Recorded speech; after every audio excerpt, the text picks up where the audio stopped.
Hi, I'm David Ross, and welcome to episode 11 of the Sun's new podcast, Israel's War on Terror. Since the massacre by Hamas of around 1,200 people in southern Israel on October the 7th, Israelis and Jews have had to get reaccustomed to the harsh realities of their existence. Whether that's false narratives, negative commentary as to the way Israel is responding, a rise in anti-Semitism, the response of aid groups and the United Nations, and the rewriting of history, much of it is sadly routine. But perhaps the toughest moments come with the mistakes. The country is trying to come to terms with the news that the IDF accidentally shot dead 3 hostages waving white flags who appeared to have escaped from Hamas. Tal Heinrich is a news anchor, Middle East expert and a spokesperson for the Israeli Prime Minister's office. She says there's no easy explanation as to why these devastating tragedies happen. David, as you know, this was a very, very tragic incident. I'm here in Israel, and I can tell you that in the last days, the atmosphere around it was very heavily charged. It still is. It should not have happened. Our forces mistakenly identified the 3 hostages as a threat, and they were shot at. And the rules of engagement were not followed, as per the IDF chief of staff, who himself is very much involved in the investigation of this incident. And just to provide your listeners, your viewers, some background here, this incident took place in the area of Shajaiya. That's a terror base, we can call it, a Hamas stronghold. It's a neighborhood in the north of the Gaza Strip where our forces all the time encounter they have fatal incidents over there, ambushes. Hamas terrorists are trying to lure forces in by playing sounds of children sometimes in Hebrew. And they're wearing civilian clothing, and there have been multiple incidents in which, Hamas terrorists waved a white flag to ambush soldiers. It happened in the past as well, in past rounds of conflict between us and Hamas. So it's a very, very complex battle zone.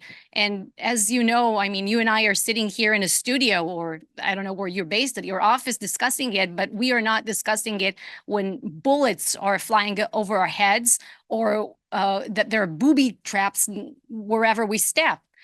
So it's a very, very tragic incident, and we must draw the very important lessons from it. But, this area, just to add a bit more context here, was also supposed to be evacuated from civilians many, many weeks ago, because Palestinian civilians were requested to move southward to the safer zones that the IDF has designated. So at this point, by now, the only people who should be there in Shajaiya are on the ground are either IDF soldiers, terrorists, or terrorist supporters. And our forces should have brought in mind such a scenario by which some of the hostages may have been able to somehow escape their captors. With the rules of engagement being messed up in this way, how are you reassuring the world that you guys are doing enough to protect civilian life? Because the accusation has been throughout, and it always is when Israel is involved in a conflict, that there are unnecessary civilian casualties. And whilst the world is now aware that Hamas uses civilians as human shields, this doesn't help your quest to defend Israel. So a few things to unpack here in your question. I think one takeaway, a very important one from this incident and the way the IDF and my country, Israel, has handled itself around it, is that we tell the truth. We are loyal to the truth. We are for transparency. And we say it, David, even when it's the most difficult, inconvenient thing for us to say, as we've seen in this incident. Now, this is one thing to bring in mind. And also, remember, we do not target civilians. The IDF, we target terrorists, and terror infrastructure. That's what we're after. And this is a war that Hamas has dragged us into when they launched the October 7th massacre. We didn't want this war, and we didn't start it. Now, we are doing our utmost efforts to avoid civilian casualties and to minimize the civilian suffering in the Gaza Strip. And really, the IDF has taken unprecedented steps during this war to minimize the civilian casualties in Gaza. We called on the civilians to evacuate from many weeks ago. We designated the safer havens. We secure the humanitarian corridors, the ones that the Hamas tried to target and so forth. And I'm not sure if you've seen this map that the IDF has put forward, the map with the many numbers, the zones that divides the Gaza Strip into defined zones with numbers. And we announced ahead of time exactly where and exactly when our forces are going to operate so that the civilians could evacuate from one block to another. And this saves lives. Now, what kind of military does that? Announces exactly where the troops are going to operate in a manner that the terrorists can also be aware of that. And the answer is the most moral military in the world. That is also being questioned by people who are hearing reports, and the accuracy of those reports at this stage is unclear, of people being killed in a church in Gaza. What is the latest that you have for us on that? So this is an incident that the IDF is also still investigating. There was an initial report that I have seen, and from what I understand, this is also this church incident also happened in the area of Shajaiya, the neighborhood that I just described to you as a massive battle zone with many fatal encounters with terrorists. Now, from the vicinity of that church, I understand that there was RPG fire. The terrorists fired RPGs towards our forces, and our forces had to respond. That's as far as I know, but there's no conclusive, I mean, this investigation is still ongoing, so this is all I can tell you at this point. But again, please remember that when we make a mistake, we admit it. There's a lot going on behind the scenes right now. You are backwards and forwards between America and Israel. What is your understanding of the United Nations discussions over a ceasefire or a humanitarian pause? And what is your message to your staunchest allies and beyond? So our best friends in Washington, well, they simply get it. They know the goals that we have defined to this war, and we stand side by side. We all want to see the Hamas terrorist regime eliminated. We all want to see all hostages back in Israel, and we all want to minimize the civilian suffering and civilian casualties in Gaza as we operate, and also to secure the future, a different future for the Gaza Strip, in which Gaza will no longer pose a terror threat to Israel and Israelis. And the Palestinians will also have better opportunities in the future once Hamas is gone. Now, specifically regarding the United Nations, as you know, Israelis have at this point zero expectations from this body. There's an anti-Israel built-in bloc in the United Nations, and we're very grateful to the Biden administration in the United States, and not only now but throughout the years, for standing by Israel, doing the right thing, because some countries have moral clarity, common sense, and good conscience, and many other countries, unfortunately, in our world do not. And this is a time for moral clarity right now. You see, it's not acceptable to think about a ceasefire that would leave Hamas in power, the terrorists in Gaza, and rather the hostages in Gaza, and the terrorists with the capabilities and the desire to perpetrate another October 7th massacre. And they say it. Their leaders say it, that they want to do it again and again and again. So this is simply unacceptable. And none of these countries, you know, David, calling to tie Israel's hands, so to say, would have tolerated anything of the scope and brutality of the October 7th or 16 years of tens of thousands, if not hundreds of thousands of missiles raining on our territory. How concerned are you, though, that there are reports that some elements within the US administration are wavering in their 100% support into what the IDF and Israel is doing? Well, there's no daylight between Washington and Jerusalem, as I stated, in what pertains to the goals of this war. Regarding the day after, we have some contingencies. You know, we take advice from our best friends and we consult. And there will be the time and place to talk about it. But first, right now, Hamas must be eliminated. My prime minister said that Gaza can simply no longer pose a terror threat to Israelis. It's a decision that our nation has taken, not just as a government, not just as a military. If you ask every Israeli, it's full stop. Hamas must be gone. So we will continue to operate and do whatever it takes to complete the job. And what of the hostages? What is the latest in terms of any potential deal or temporary deal to get more hostages back from Hamas?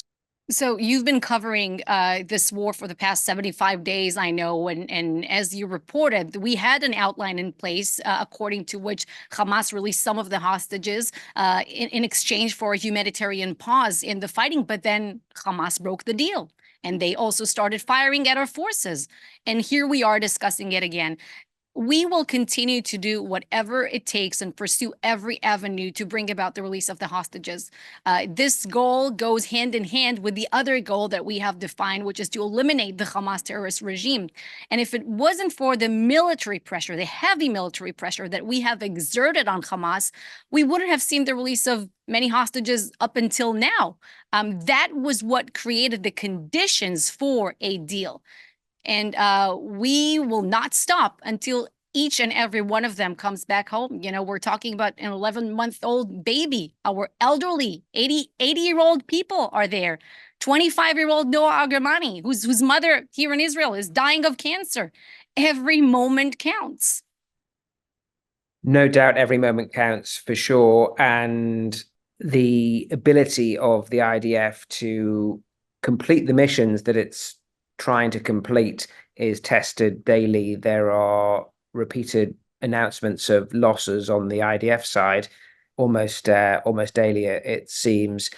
What is your assessment of where Israel's defense forces are in terms of the military mission first in Gaza? Well, as you know, in the first days of the war, the first weeks rather, the heaviest fighting was taking place in the north. And right now, it's not that this area is still completely clear, of course. There are still many Hamas and Palestinian Islamic Jihad strongholds that we have to secure. We have eliminated thousands of terrorists, more than 7,000.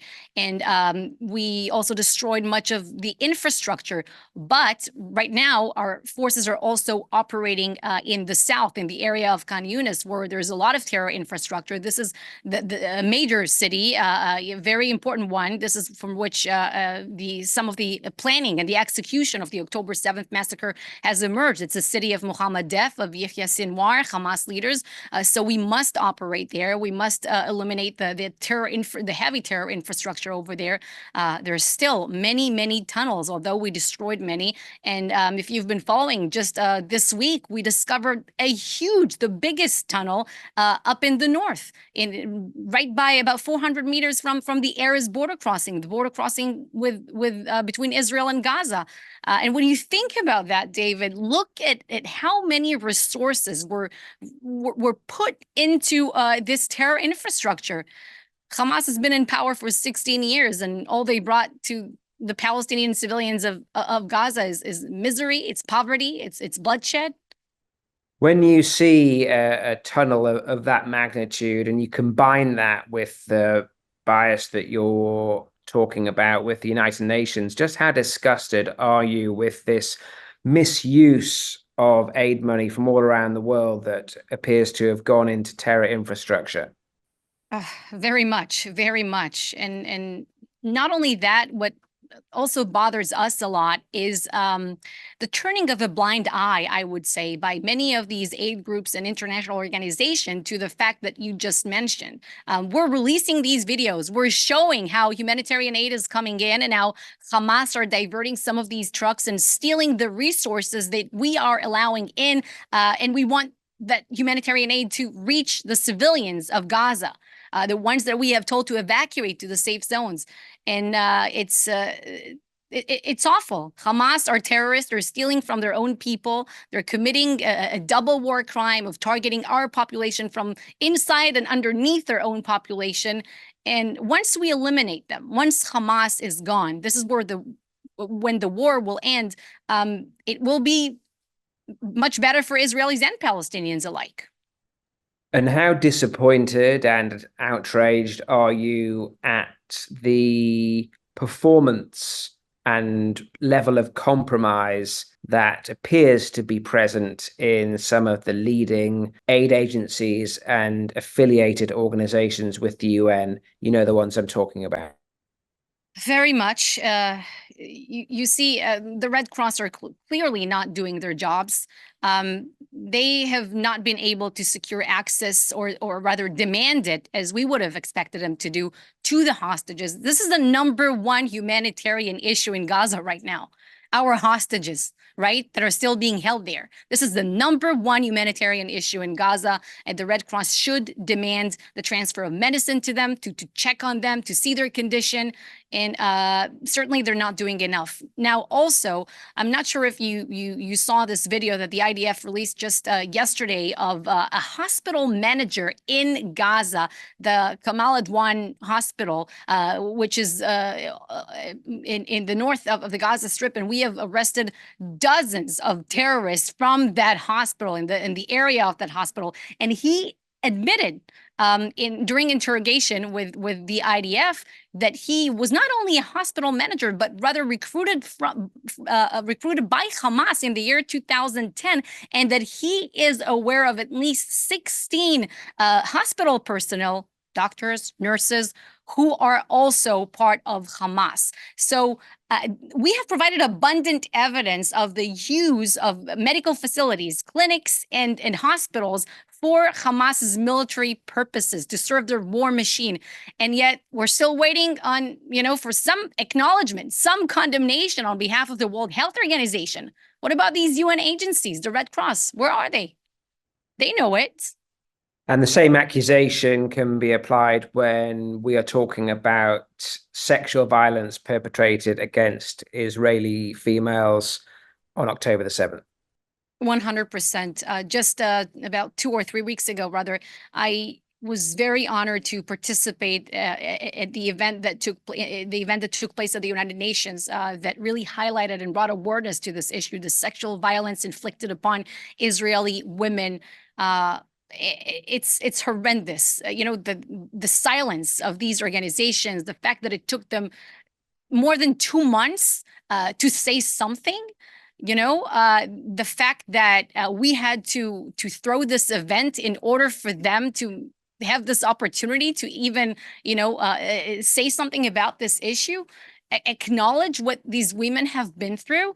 I said there at this event, David, that these women, these Israeli women, they were murdered first time when they were sexually violated by Hamas terrorists, the second time when they put a bullet in them, and we will not allow for a third time to take place.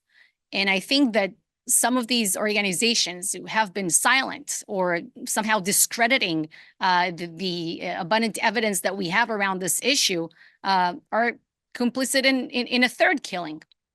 History often tells us that taking out the top tier of these kinds of organizations is a very useful way of destroying them in their entirety, or at least a catalyst. How close are you to the top people at Hamas in terms of taking them out or capturing them? There's one report of the last 24 hours that Sinwar managed to escape the IDF twice. What's your latest on the IDF's attempts to take down the leadership? Well, I will not address these reports because I don't want to sit here and speculate, and I cannot comment further about operational military activity happening on the ground right now, or military strategy moving ahead. But what I can tell you is that the leaders of Hamas, Fatzir Sinwar, Mohammed Def, and everyone involved in the October 7th massacre, their supporters, they signed their death sentence. It's coming. And beyond that, there is one country and an organization within that country that is routinely accused of pulling the strings of terror operations around the Middle East. What is Israel's message to Iran and the IRGC? Well, Israel's message to Iran is what we're doing in Gaza right now.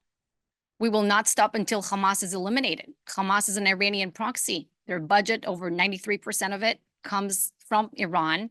And we're not only sending a message to them, but to all of Iran's proxies around the region.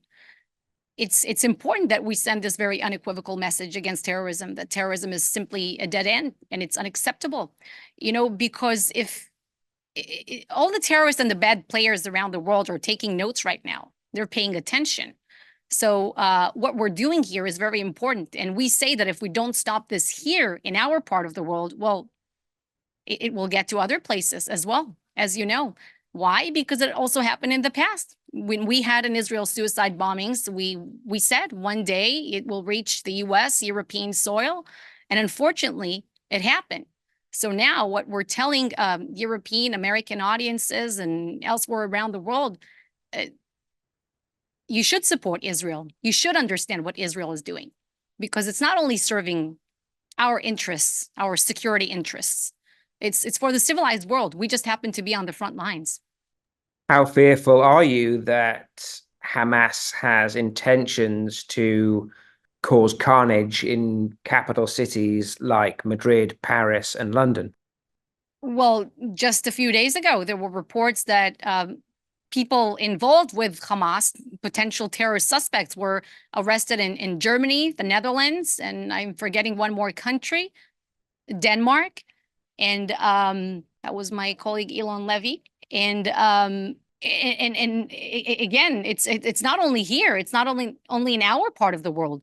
As I said, they're being arrested based on information and intelligence, and it's very, very good that these terrorists are being arrested, because we don't want to see anything of this kind happening in other cities. This is why Israel is operating right now and sending a very, very strong message to all bad actors. As it's sending that strong message, there has quite obviously been a rise in anti-Semitism around the world. How concerned are you about that rise, and what do you think the solution is? These are two very important questions. Well, the first part is that I'm very, very concerned. I'm Jewish, I'm Israeli. Everyone is concerned, everyone of good conscience. In some cases, what's happening here, the war between Israel and Hamas, is just exposing the anti-Semites that were always there. It's not only because of the war right now, there were always anti-Semites, but under these conditions, suddenly we see their true colors in the light, so to say.